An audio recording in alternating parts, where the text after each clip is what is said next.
For this build, I'm going to be using a turbojet engine that I previously had on my kayak. This little guy weighs under 4 pounds, but it makes 45 pounds of thrust, which is pretty impressive. Yeah. The first step is going to be to attach it to the bike. A piece of starboard attached to the cargo rack on this bicycle was going to work just fine. And to draw on a black surface, nothing works like a silver marker. The silver marker is now part of my arsenal of tools that I can't picture doing without. This piece of starboard just had to be shaved to the shape of the rack.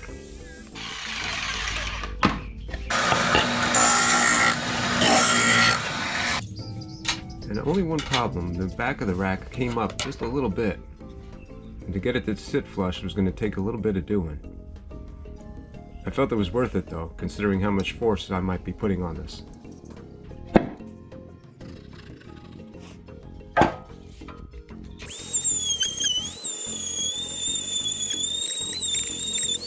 This ought to work nice, yes. Alright, now with a good fit, I was going to have to put some holes in this thing. The previous armature I had made for this turbojet here had holes that kind of lined up with the rack.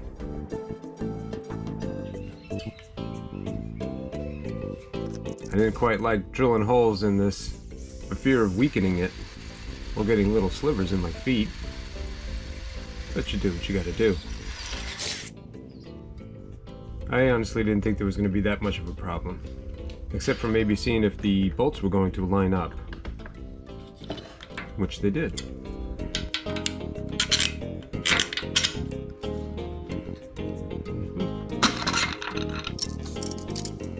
Then I put the starboard on and transferred marks from the holes that I made in the rack to the starboard. Again with the silver marker, which you can see just fine. And I made holes slightly bigger than the bolts that I was going to use to tie everything down.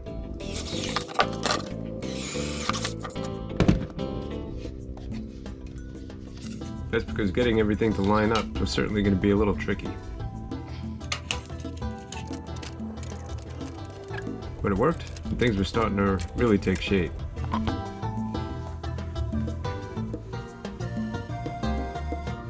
The next step was attaching all the doodads that make this turbojet work, like the fuel pump here.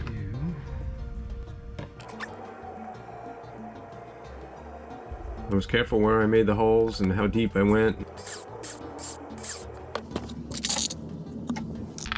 I tightened everything with a regular screwdriver so not to strip anything out.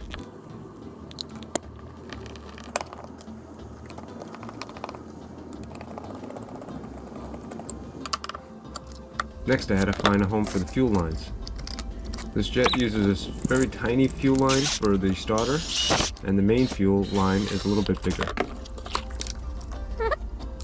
And then there's some electronics that go to the engine as well. I made this up as I went along. And I realized I wanted everything really neat, especially anywhere close to where the intake of the turbojet was.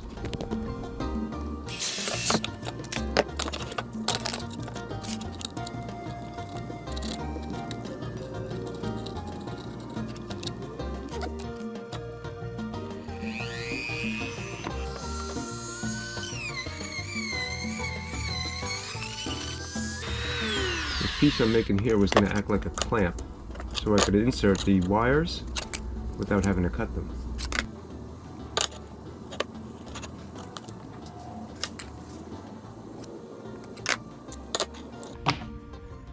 As usual, I kind of make this stuff up as I go along.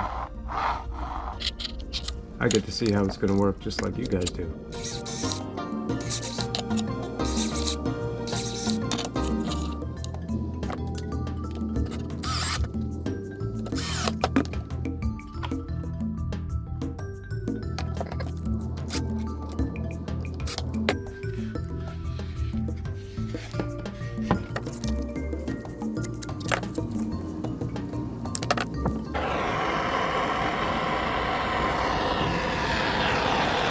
Using the power of flame here. I burn a hole in these cargo straps. This is how I decided I was going to hold the battery down that powers the fuel pump. The little piece of tape made sure that it didn't go too deep and pop out the other side of the starboard.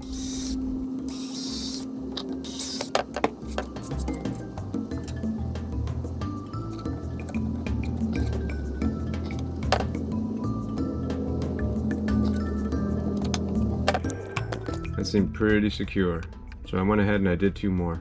Considering the fact that I wasn't going to be doing like 200 miles an hour, I felt this was adequate to hold everything down.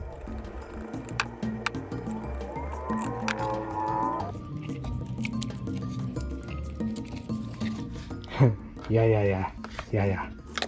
Obviously feeling confident, I put everything together, and you can see the wires there nice and neat. This thing was almost ready to run, I think. But first I wanted to make some rod holders for this bike. I did that out of PVC, and there is a separate video on how I did this. What? This would be a nice addition to any bicycle, regardless of how it's propelled, and I'll leave a link in the description to this video where I made these rod holders.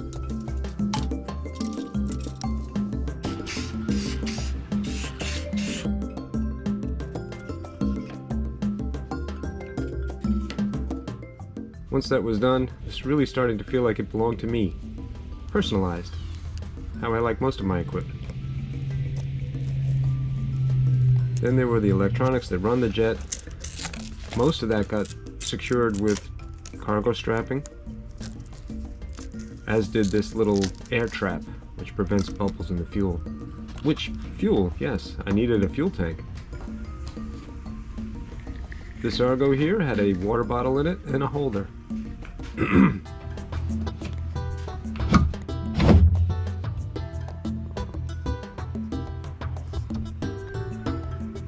holder was only held on with a couple bolts. Sorry, Argo.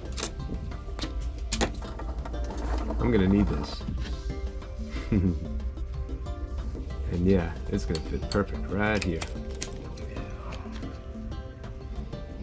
I tried not to drill too many holes in this bike. Not that it mattered too much, not like it was an expensive bicycle, but for the integrity of the frame, I felt these 2 screw holes really weren't going to make that big of a deal.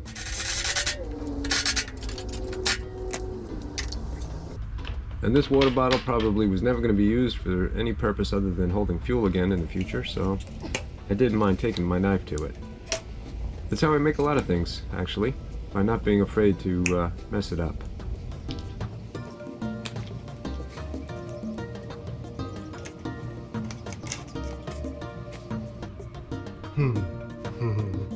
The cap had a convenient spot for the main fuel line.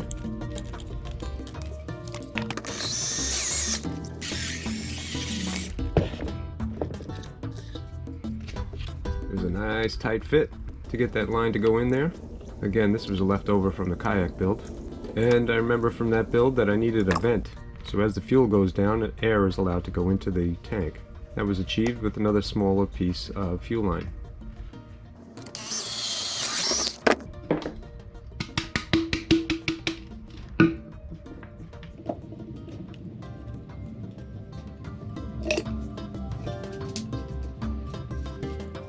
With that in place, this bike was pretty much ready. I had a battery for the fuel pump, and that was secure. Fuel lines were in place, all the electronics and vents. My fuel tank was in place, as was the electronic control module and the rheostat, which was going to act as the throttle. And the battery, of course, that ran that. I say we were ready for a test. I just had to go someplace else where the tremendous noise from this thing wouldn't be that big of a disturbance. So I went back to the location where my rental business used to be, run now by my friend Todd, who owns Tampa Bay Fishing Channel. And there he is now. Oh, hi Todd. Marty, what are you doing? I want to start my jet bike. Your insurance is still good, right? Yes, my insurance is up to date. Have fun with whatever you're gonna do. Be safe. Alright, so we got approval from the tower, and we're going to taxi out to the outdoor area. The only thing I had trouble with was the tailwind. The wind coming off the water was pretty strong. I was concerned about how this was all going to work out. That's 1.3, that's fine.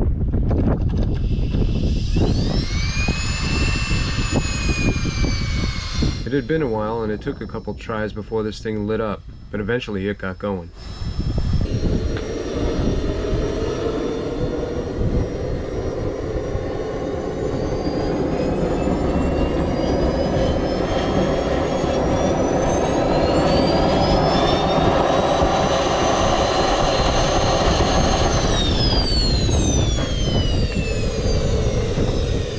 That's no bueno with that wind like that.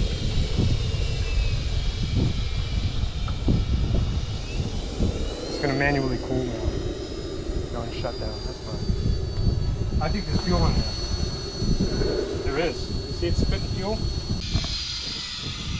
Yeah, see, what happened was this thing had just been purged. Well, the fuel lines had been purged. When you fill up the fuel tank, which is my water bottle, the bubbles have to be worked out so that this doesn't flame out when it's making its noise. You do that with the control module and stuff, and yeah, I don't want to bore you with all the details, but what happened was there was excess fuel that had gotten pushed into the motor, and it was starting to make a little bit more of a flame than I'm used to. And with the wind coming from that direction, it was pushing the fire back on me. So I decided to abort the that particular run. Since then, I have had this thing running several times, and everything seems to be worked out, and all the excess fuel is out of it.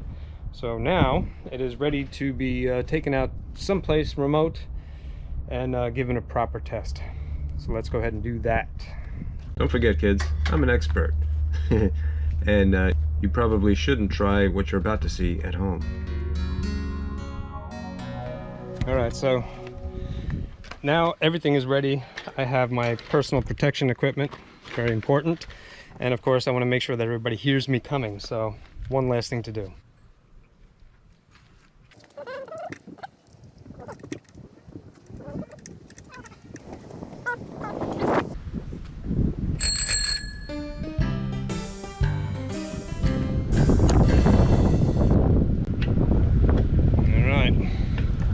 Everything's armed. All I gotta do is flip that little switch right there, and the jet should come on, giving myself a little bit of a space so that if I do catch fire, hopefully I fall next to my buddy over there who has a fire extinguisher. All right, that's about good.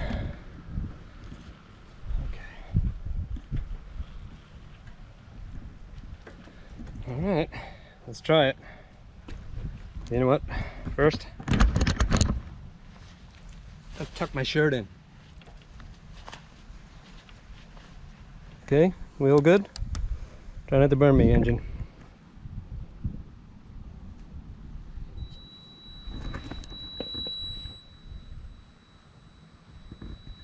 We good?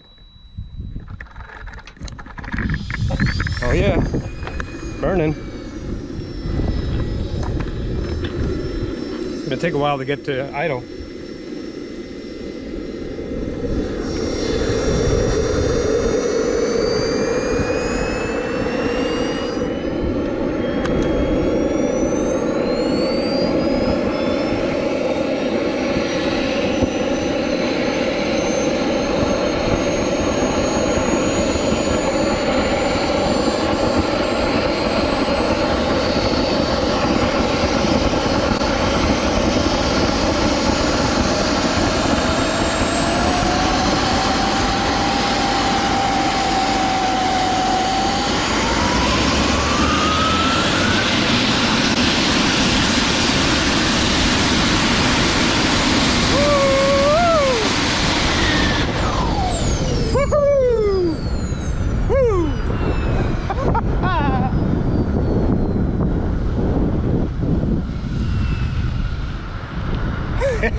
Holy crap!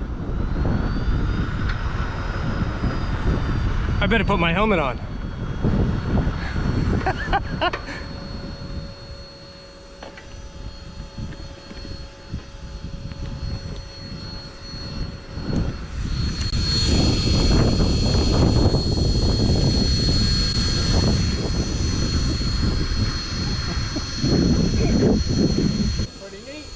Do I still have my hair? Yeah. Tuck it up under your hat. Didn't burn my fishing line? No. That's good. There's still plenty of fuel left. Dude, that thing started freaking getting it, dude. Yeah. Stupid. Oh well. Good day for it. Yeah. Test run went pretty good. As you can imagine, one of the serious downsides to this mode of propulsion is the enormous noise that it makes. And I hate to be that guy that would be the disturbance. So we came way out to this remote place, and you can see I've got my safety crew here on hand in case things went bad. And to help prevent that, this time I only pushed the turbojet to half throttle, because the first time I was starting to feel a speed wobble, which is not cool.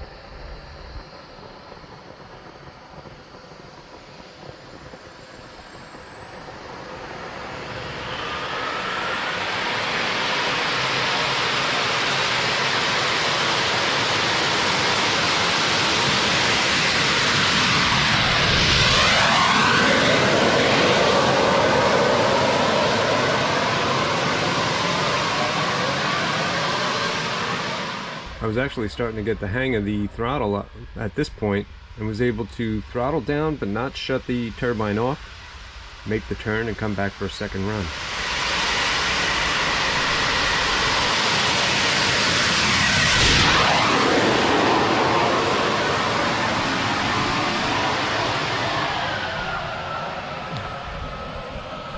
That little engine uses more than half a liter per minute when it's at full throttle, which means with that tiny fuel tank that I put on it, fun was going to come in short spurts. I'm out of gas. Oh, Jesus. Well, you know it works. Yep. Now I can put it away and never use it again.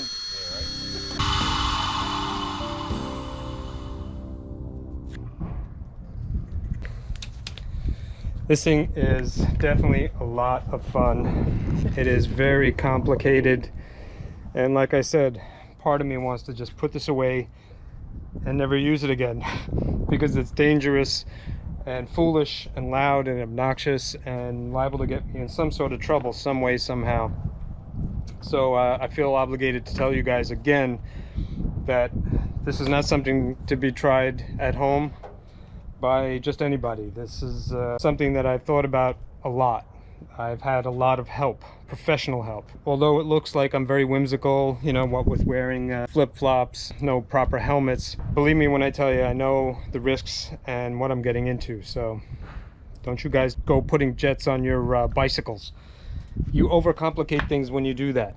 And this bike was perfectly fine, wonderful way to get around before I ruined it with electronics and combustibles and jets and what have you. But I seem to have that problem in life of overcomplicating things. I don't know why I just can't be happy having something simple. Kayaking is a great example of that. I have overcomplicated so many boats. I seem to be headed back towards that direction, at least temporarily, because in the next video I'm going to take a complicated fancy kayak out. I'm going to give it a test and see how it works. Maybe it'll be great, maybe I'll want to get back onto a simple kayak. I don't know. I think we all go through those stages. Thanks for coming with me on this particular stage. If you enjoyed the video, if you're entertained, then good, I did my job. And if not, then there's probably a thumbs down button, something you can just delete me or go on to much better things on YouTube. Of course, if you like it, you can like it too, or you can just wait for the next one. Hopefully I'll see you there. Catch you later, guys.